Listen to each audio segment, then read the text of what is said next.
vợ na ding holin nga nghe hoi ya ching a thi ki chen pi nge na ti le paisa na nei lo lai se upai him him pon te service all di nin tin gam tin india khu bilen so se a in le lo da lan pon che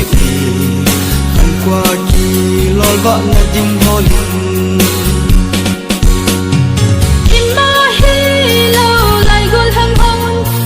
San feeling ma atv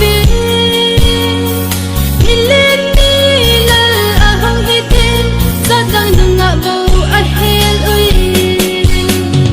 Tulay ay mi nunga hon Apa hoy lay zadang ang Aman chay nung achung ting Ay mi goyang mama atv Service all din munting gantin India ko piling so si a Inle lo dalan ipon si kan kwa ki lol va na ding holin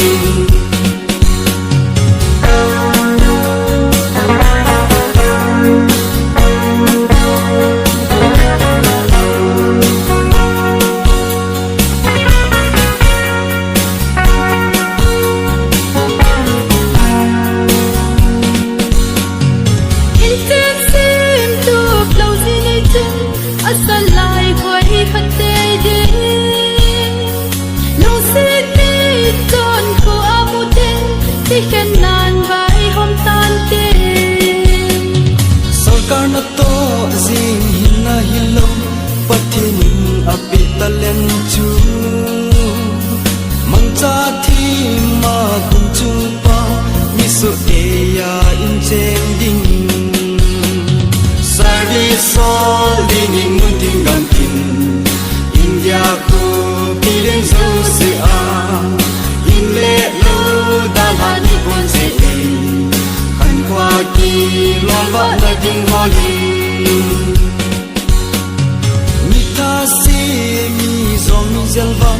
kil tu a ki zum so te ding bu chat la